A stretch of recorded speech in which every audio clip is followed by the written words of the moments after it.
PJ-nya siapa untuk Islam dan ilmu pengetahuan? Siapa? Anissa ya? Ada absen Anissa?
Bisa dimulai? Mari bersama kita buka pertemuan ini dengan baca basmalah. Bismillahirrahmanirrahim. Assalamualaikum warahmatullahi wabarakatuh. Waalaikumsalam warahmatullahi wabarakatuh. Alhamdulillah. Alhamdulillahirabbil alamin wassalatu wassalamu ala asyrofil anbiya'i wal mursalin wa ala alihi wa sahbihi ajmain amma ba'd.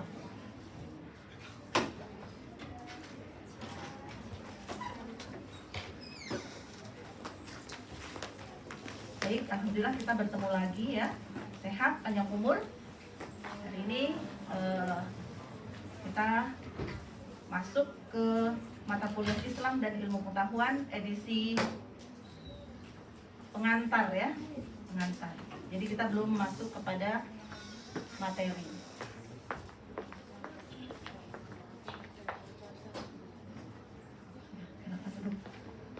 Jumlah kalian tuh ada berapa orang? 103. Coba hitung dari depan, dari Jasir. 1, 2, 3, 4, 7, 8, 9, 10,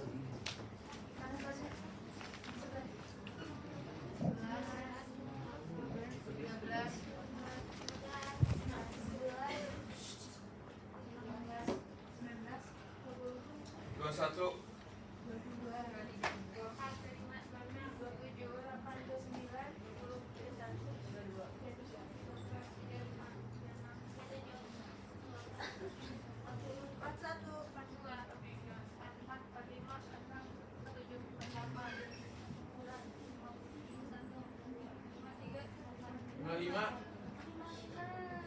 56.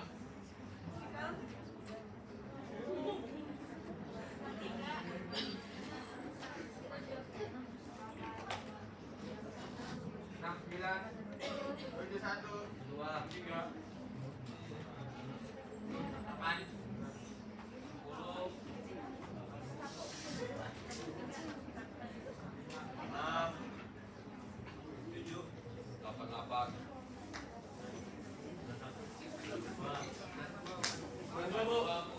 92 ditambah 3 yang izin kemarin ke Padang ya. Berapa? 96. Berarti berapa orang yang tidak hadir? 8. Tolong Anissa ya. Yang 8 ini siapa dan mengapa tidak hadir ya? Jadi saya ingin melihat bahwa kalian itu tidak membedakan, ya kan? Antara modul dan MKDU. Ya, sama-sama SKS, bukan non SKS. Ya, perlakuannya harus sama. Bagaimana jika MKDU kalian itu C gitu ya? Jadi syafaat cukup berkontribusi MKDU itu terhadap akumulasi nilai kalian ya. Jadi saya sangat berhati-hati gitu ya, dan menimbang gitu, memberikan nilai kepada kalian. Dan alhamdulillah tidak ada C ya, nilai Islamic Studies ya, paling rendah B. Berarti 97 ya. Silakan. Diare juga. Wih, banyak ya diare ya. Mudah-mudahan cepat sembuh ya.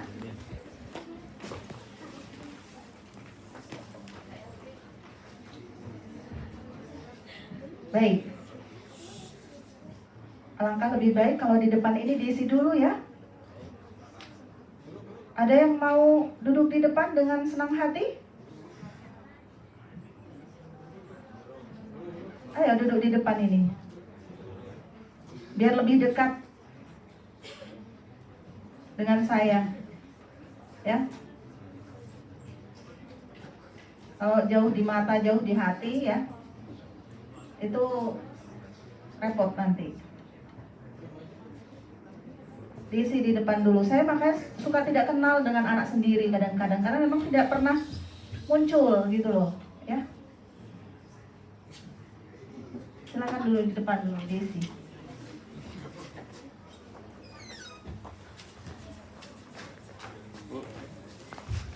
Ya, duduk di depan Adit. Tambah 2, 99.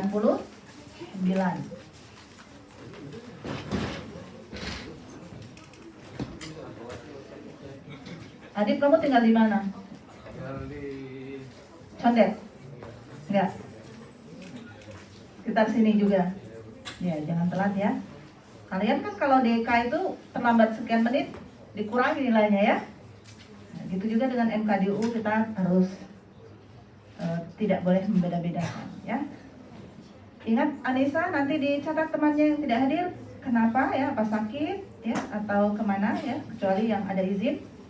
Seperti teman yang 3 itu sedang berangkat ke Padang ya. Baik ya. Hari ini kita baru pada silabus mata kuliah Islam dan ilmu pengetahuan. Ya. Suka atau tidak suka, mata kuliah ini harus kalian ikuti dengan baik ya. Ini adalah mata kuliah dasar umum yang dipaketkan oleh universitas, yang seluruh prodi ya itu diberikan ya, makanya kodenya tuh kode universitas ya. Nah, karena itu kita harus ikuti dengan baik ya, supaya bisa mendapatkan pemahaman yang baik dan juga hasil nilai yang baik. Standar kompetensi apa yang diharapkan dari pembelajaran ini? Ya, di sini berdasarkan yang sudah digariskan oleh silabus UIN, mahasiswa mengerti dan memahami hubungan ilmu, filsafat. Oh belum ya? Tadi sempat nyala.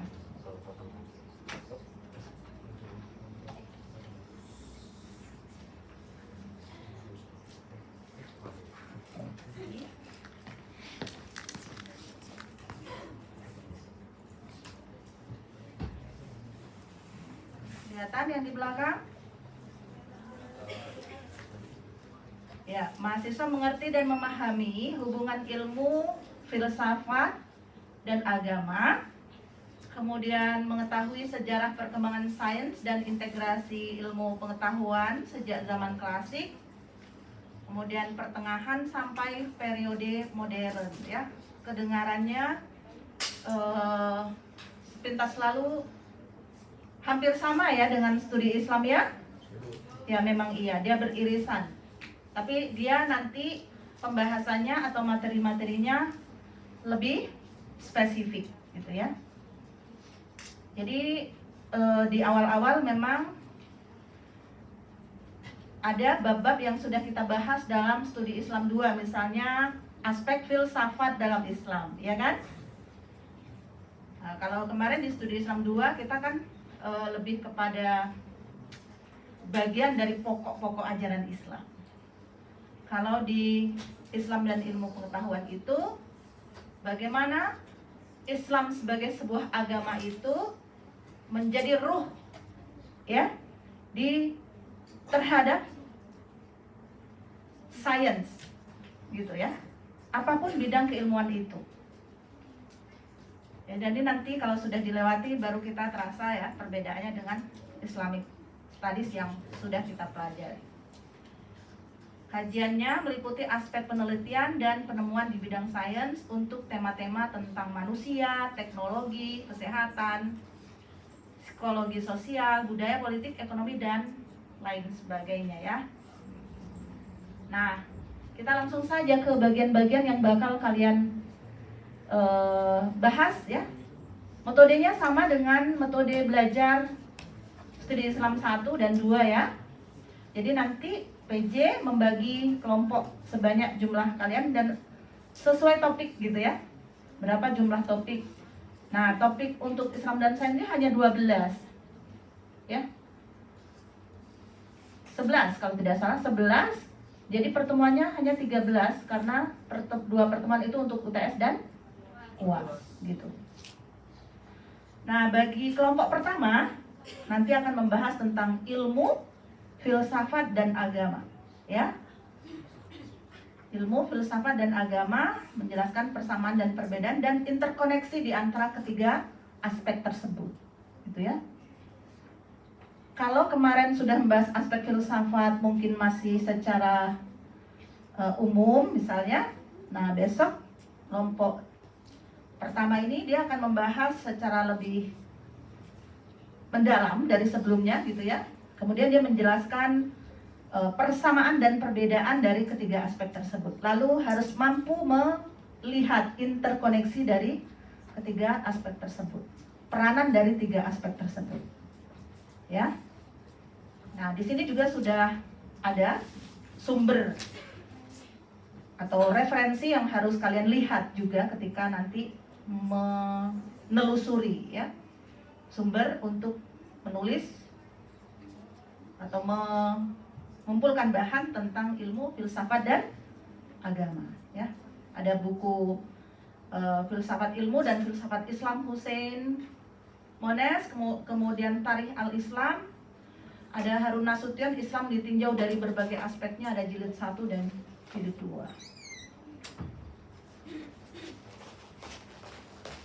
Nah, untuk kelompok 2 itu menulis tentang sejarah sains atau mempresentasikan tentang sejarah sains dalam Islam ya. Tentang apa? Ya dari sisi historinya, kemudian tokoh-tokoh muslim di bidang sains. Hendaknya ketika membahas ini nanti kita bukan hanya mendeskripsikan atau menarasikan saja, tapi ada nilai yang bisa kalian ambil ya. Ada hikmah yang bisa kalian ambil. Apa dia? Adalah spirit ya, spirit keilmuan dari kita tidak akan kembali ke masa lalu di beberapa abad yang lampau, tapi spirit ya para ilmuwan masa lampau bagaimana membuat sejarah itu menjadi gemilang gitu ya. Apa perbedaan ulama-ulama atau ilmuwan masa lalu dengan ulama masa kini gitu ya? Bagaimana mereka menempatkan ilmu pengetahuan ya? Kalau kita baca sejarah, ilmuwan masa lalu itu tidak menjadikan mencari ilmu itu sebagai tujuan untuk mendapatkan harta dan jabatan. Ya. kalau kita lihat Ibnu Khaldun, Al-Khawarizmi, Ibnu Rus itu adalah orang kaya. Tapi kekayaannya dijadikan alat untuk menggali ilmu pengetahuan. Sebaliknya, ada di antara ulama-ulama atau ilmuwan masa lampau itu yang orang miskin. Tapi bagaimana kemiskinan itu tidak menjadi kendala untuk meraih atau semangat untuk mendapatkan ilmu pengetahuan. Nah, jadi orientasi dalam mencari ilmu pengetahuan harus lurus dulu gitu ya. Jangan orientasinya untuk mendapatkan jabatan dan harta benda. Jadi luruskan. Nah, harus sampai ke sana nanti. Jadi bukan hanya mendeskripsikan saja atau menarasikan sejarah saja, tapi kita harus mampu menemukan nilai-nilai itu, gitu ya. Kalau hanya mendeskripsikan sejarah, sangat membosankan ya. Karena kita sudah belajar berkali-kali, mungkin sejak sekolah menengah dan juga di Islamic Studies kemarin juga kita bahas, ya. Nah, jadi nanti tolong dilihat juga sumber-sumber utama yang ditulis Syed Hussein Nasir, Science and Civilization in Islam, gitu ya. Nah, kemudian kelompok 3 nanti akan membahas tentang ontologi ilmu, epistemologi, dan aksiologi. Ya, ini bagian dari istilah filsafat ilmu. Apa, mengapa, dan bagaimana. Ya, apa, mengapa, dan bagaimana. Gitu. Menjelaskan ontologi ilmu, epistemologi, dan aksiologi. Perkembangan ontologi ilmu, epistemologi, dan aksiologi ini sumbernya Robert Audi, Epistemologi, Contemporary Introduction to the Theory of Knowledge. Ya.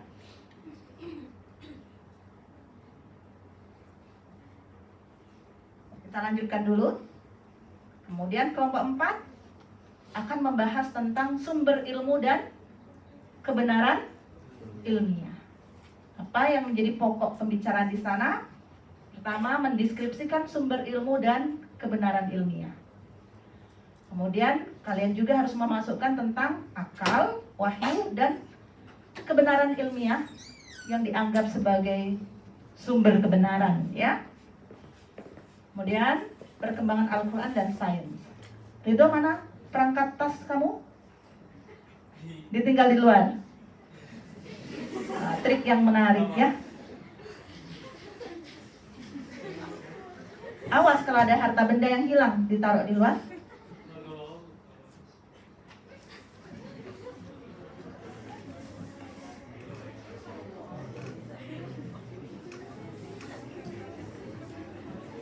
Jadi kalau orang tua itu nggak bisa ditipu ya, dia sudah banyak makan asam garam ya. Trik-trik. Baik. Jadi sumbernya nanti ketika bahas ini jangan lupakan ya, walaupun tidak semua bisa salah satu kalian temukan ya. Okasha Samir, Philosophy of Science. Terus ada Quraisy Shihab membumikan Al-Quran. Dan juga ada buku Selecta dari tafsir ayat-ayat kosmos dalam Al-Quranul Karim ya. Kita lanjut untuk kelompok 5 ya, tentang Islam dan manusia. Islam dan manusia, tentu kita kali ini tidak melihatnya dari satu perspektif biologi ya. Kalau kalian kan sekarang sedang menggeluti aspek manusia, tapi dari sudut ilmu hayat, ya kan? Dari sudut ilmu hayat. Tapi bagaimana melihat manusia dari perspektif Islam dan perspektif kosmologi gitu ya. Manusia dan dari sudut keberadaan manusia dari bagian dari alam semesta gitu ya.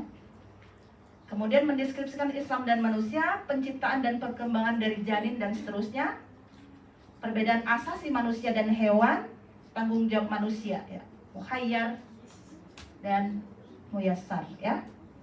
Nah, ini sumbernya dari Harun Nasution juga ya, jilid 1 dan 2, dan juga didukung dengan referensi-referensi lain yang tentu valid ya. Kemudian kelompok 6 akan membahas tentang Islam dan psikologi. Ya, memahami perilaku dan kepribadian manusia, mendeskripsikan integrasi Islam dan psikologi. Nah, jadi mengapa kita ini mahasiswa kedokteran kok suruh bahas aspek-aspek yang lain gitu ya? Nah, disinilah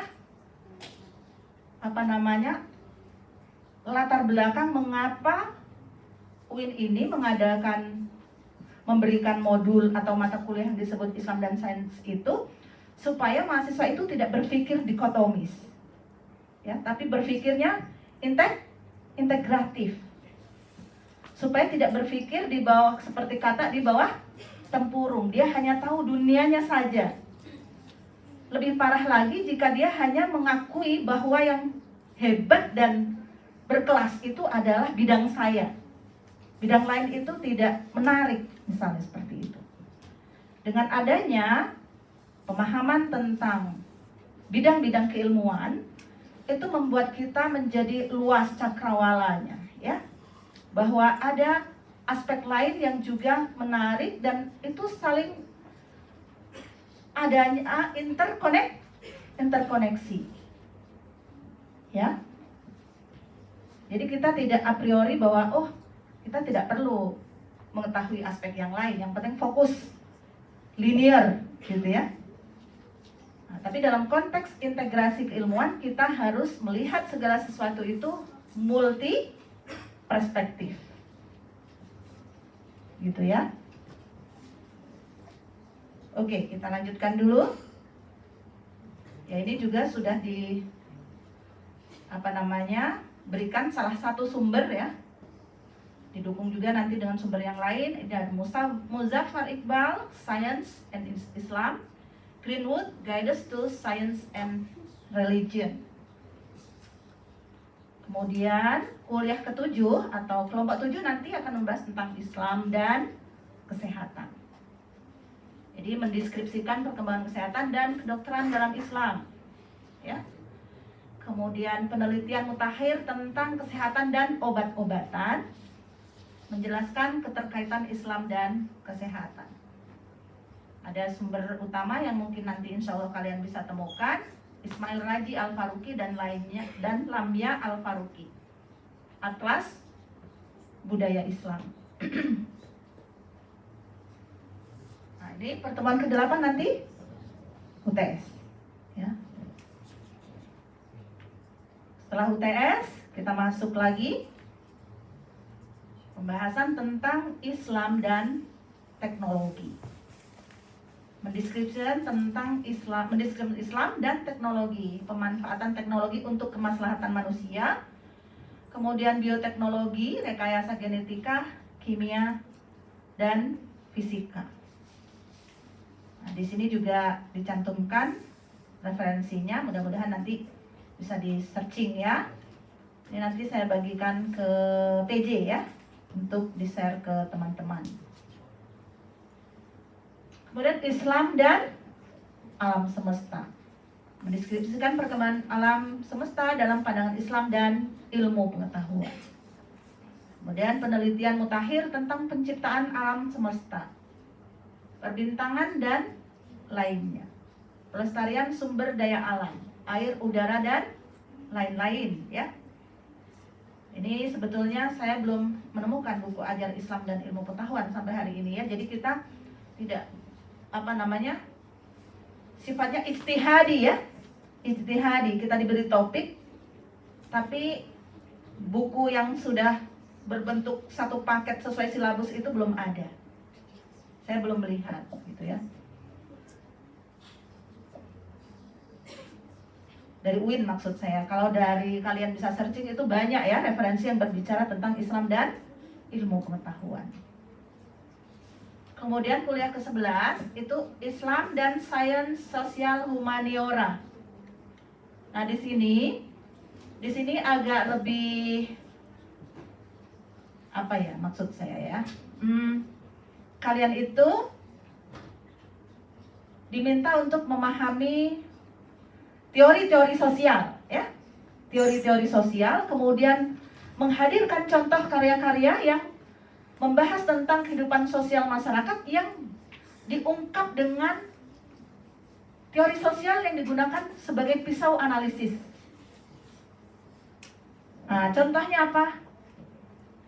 Atau kalian ambil saja langsung ya, boleh nanti kelompok yang kebagian kelompok 11 ini tentang contohnya karya Clifford Chit gitu ya, yang judulnya Religion of Java. Ya, Religion of Java yang merupakan hasil risetnya di daerah Mojokerto, Jawa Timur ya, yang melihat strata masyarakat Jawa itu ada 3 karakter. Masyarakat santri, priai, dan abangan. Nah, bagaimana Clifford Chit ini menghasilkan sebuah kesimpulan seperti itu? Clifford Chit menggunakan teori sosial sehingga menghasilkan analisa, menghasilkan kesimpulan tentang strata masyarakat agama Jawa, ya. Dan nanti bisa dilihat dari bukunya yang ditulis oleh Clifford Chit itu di tahun 1960, Religion of Java, ya. Kemudian ada lagi tulisan Saiful Murjani, Muslim Demokrat, Islam, Budaya, Demokrasi dan Partisipasi Politik Indonesia pasca Orde Baru, ya. Kemudian ada Profesor Bambang itu memahami Islam Jawa. Itu beberapa contoh hasil karya penulisan hasil riset dengan perspektif teori sosial gitu ya. Jadi kalian bukan harus menulis riset, tapi kalian melakukan sebuah semacam literatur review, tapi tidak dari berbagai sumber, hanya satu saja dan dengan pendekatan teori sosial gitu ya. Kemudian tema terakhir yaitu Islam dan kebudayaan. Pertama, tentang manusia dan kebudayaan itu sendiri yang harus ada dalam pembahasan kalian. Kemudian pola-pola kebudayaan. Kemudian pandangan Islam terhadap kebudayaan. Nah, di sini ada sumbernya, Jujun S. Surya Sumantri, Filsafat Ilmu, sebuah pengantar ya, sebuah pengantar filsafat ilmu. Ada juga dari Sofyan AP, Argumen Islam Ramah Budaya. Nah, jadi itu saja ya. Sebetulnya kalau kita melihat asli dari silabus yang ada dari UIN, itu tidak hanya 12 ya, tidak hanya 11. Ini saya sortir yang kira-kira mungkin untuk kalian lakukan. Ya, soalnya ada Islam dan pertanian, Islam dan ini dan itu, rasanya kok terlalu ini ya. Jadi saya skip saja itu, ya. Yang kira-kira lebih inilah aktual dan menarik untuk dibahas, gitu ya. Jadi pertemuan pun jadi berkurang, yang seharusnya 16 menjadi 13 saja, include UTS dan UAS gitu. Nah, jadi itu. Jangan jadi beban. Jadikan ini sebuah momentum untuk belajar bahwa ada hal lain yang harus kita ketahui selain bidang kita. Gitu ya. Supaya kita membuka pikiran dan pengetahuan kita dan tidak ada arogansi keilmuan, bahwa dalam Islam tidak ada dikotomi ilmu pengetahuan, ya. Walaupun ilmu pengetahuan itu baik ilmu sains, ya ilmu eksakta dan ilmu sosial itu ada hierarkinya gitu ya. Ada hierarkinya dari yang paling tinggi hingga paling rendah gitu ya. Sesungguhnya muaranya dari semua itu adalah apa? Muara dari ilmu itu kemana?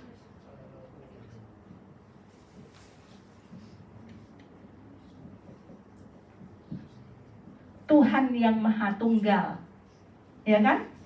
Tuhan yang Maha Esa.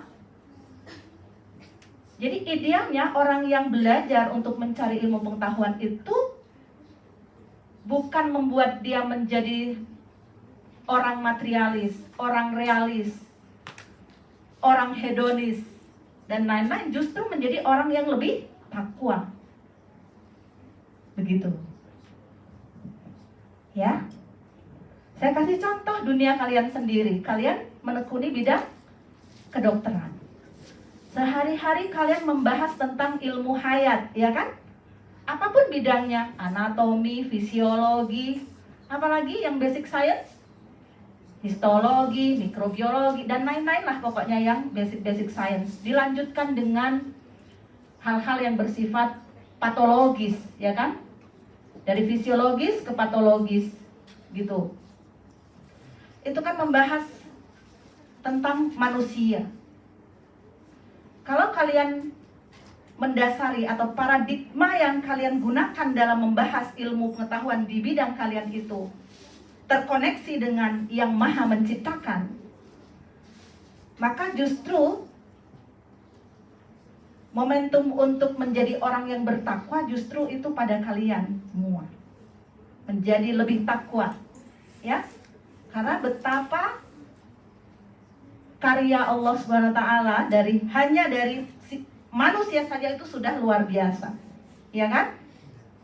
Belum lagi ciptaan yang lain, belum lagi alam semesta, belum lagi tumbuh-tumbuhan, belum lagi hewan, belum lagi udara, belum lagi air. Nah, jadi belajar Islam dan sains ini hendaknya membuat kita semakin dekat kepada Allah Subhanahu wa ta'ala dan membuat paradigma atau kerangka berpikir kita itu menjadi lebih luas, ya, menjadi lebih kosmopolit gitu ya, tidak lokal, tidak parsial gitu ya, tidak berpikir hanya bidang kita yang hebat, yang baik, tapi ada bidang-bidang lain juga yang harus kita apresiasi, kita pahami, kita tekuni, kita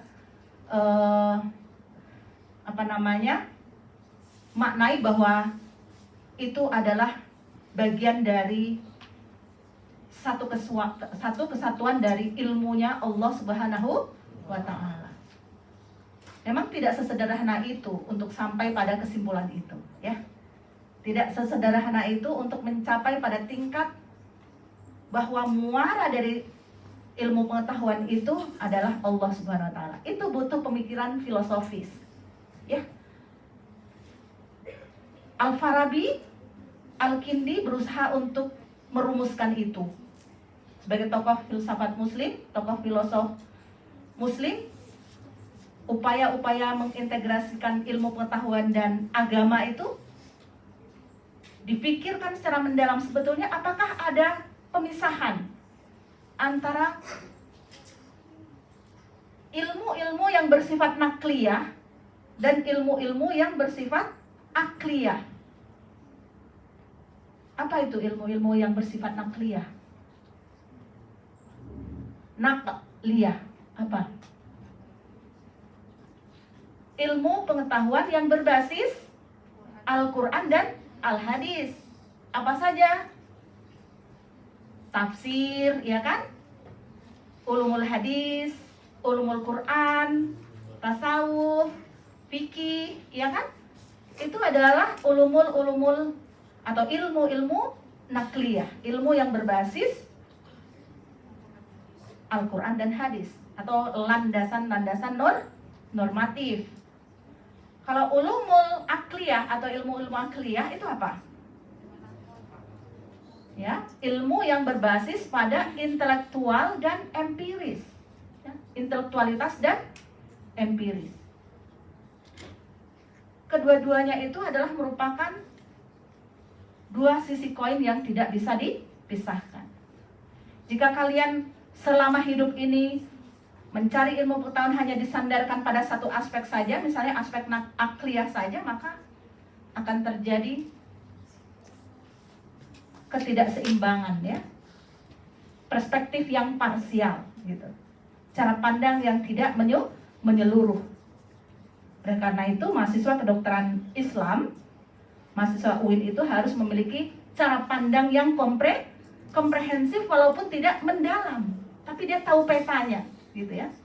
Dia tahu petanya. Ya. Bahwa dunia ini bukan hanya diatur oleh satu aspek keilmuan saja, dunia ini diatur oleh kedua aspek itu. Ya.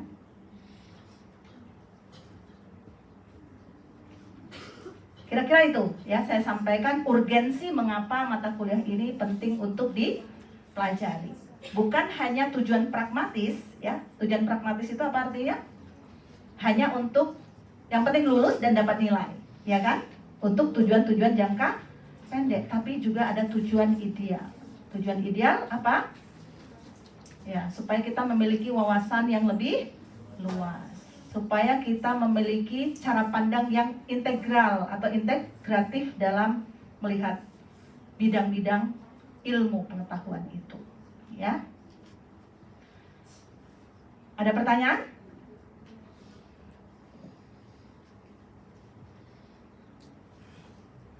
Tidak?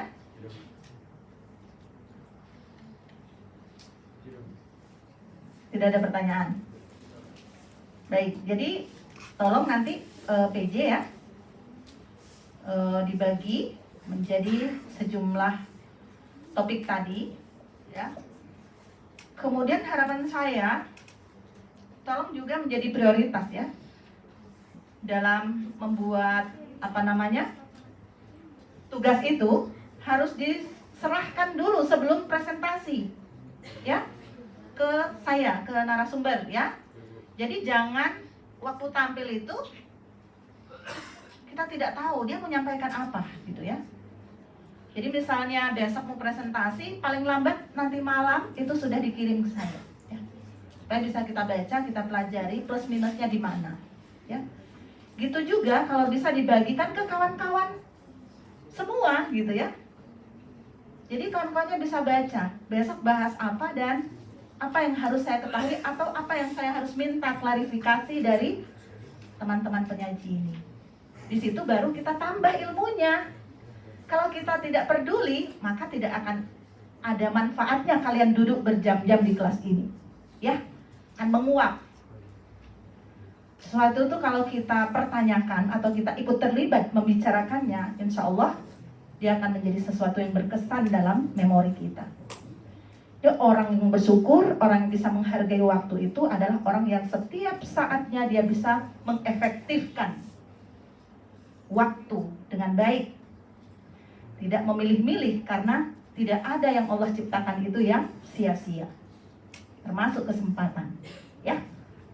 Gitu. Jadi jangan datang, yang penting hadir, absen, duduk, terus menghayal atau chat dengan seseorang begitu ya. Yang penting hadir waktu kuliah ibu, misalnya gitu. Itu rugi sekali. Terlepas dari kalian suka atau tidak suka, tapi berusaha untuk menyukai, gitu ya. Berusaha untuk menyukai. Jangan belum udah dipasang hijab, tabir, ya. Jadi ilmuwan masa lalu itu dia multi, all round, tidak pilih-pilih ilmu pengetahuan. Jadi walaupun tidak mendalam kita, walaupun orang modern ini tidak seperti ilmuwan masa lalu, tapi paling tidak cara pandang kita terhadap ilmu pengetahuan itu harus seperti itu. Tidak dikotomis, tidak pragmatis. Bagaimana mahasiswa alumni kedokteran ini dia berpikirnya tuh tercerahkan. Diajak ngomong ini dia tahu, diajak ngomong ini dia tahu. Tidak langsung a priori, nggak mudeng, misalnya seperti itu. Ya. Tapi dia pikirannya luas, berbeda dengan alumni-alumni yang lain. Harus punya kelebihan gitu. Oke lah kalau begitu. Kalau tidak ada pertanyaan, berarti kalian insya Allah cukup mafhum ya apa yang saya sampaikan dan apa yang harus dilakukan ke depan, dan betul-betul harus membaca ya supaya tambah ilmunya.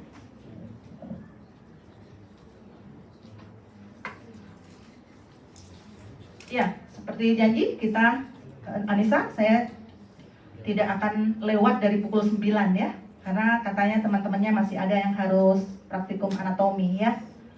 Dan yang lain apa kegiatannya selain yang ikut praktikum anatomi? Pulang. Tidak ada kuliah lagi? Ada jam 1 Bu. Jam 1. Pulang ngapain? Tidur. Bumbu. Baik. Kalau saya masih ada lagi, jadi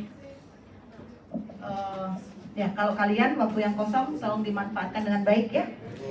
Bukankah setiap waktu itu ada pertanggungjawabannya ya?